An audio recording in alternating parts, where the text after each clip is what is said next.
Carry On is a new Netflix action thriller directed by Juan Collet Serra and written by TJ Fixman.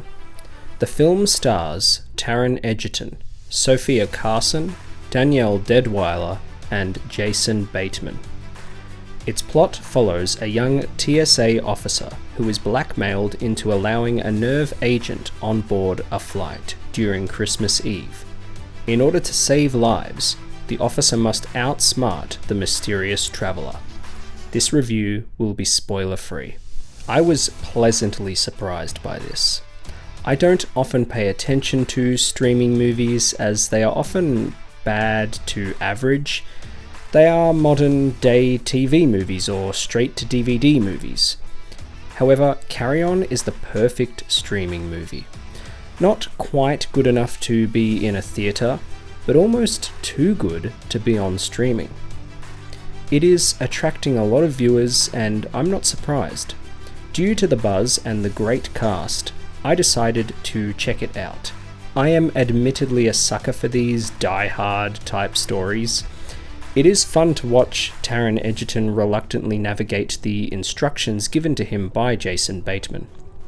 I've always enjoyed Egerton in films like Kingsman and Rocketman, and he once again proves that he is a very capable leading man here. The character is generic, admittedly, and the story is predictable, but you still enjoy following this guy, and you care enough about his relationship with his wife. The film is just a nice watch for a night in. I've always liked Jason Bateman. Many see him as a fun comedic actor in things like The Switch, The Change-Up, Horrible Bosses, and of course Arrested Development.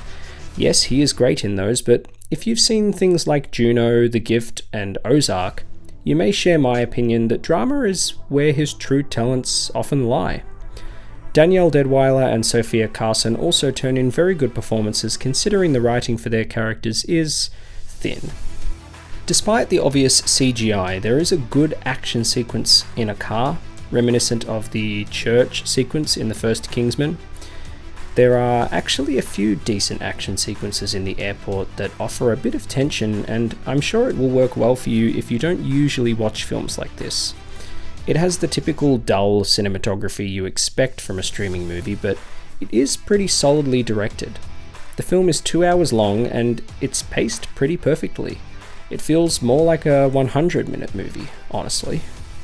The amount of face-to-face communication that you get between Bateman and Egerton is unexpected and quite welcomed. They play off each other well, especially in the bathroom sequence. The ending isn't anything special, but I wasn't really asking for anything special going into this. This is a good way for Netflix to drive traffic towards their streaming platform and the perfect movie for streaming. With better cinematography and a sharper and more unexpected script, this could have been a theatrical film, and I wouldn't have complained. But as it is quite solid and something that I would easily recommend for a lazy night in, whether you're alone, with a date, or with a few friends. It has good performances, good pacing with decent action, and fun enough twists and turns for Egerton's character to navigate.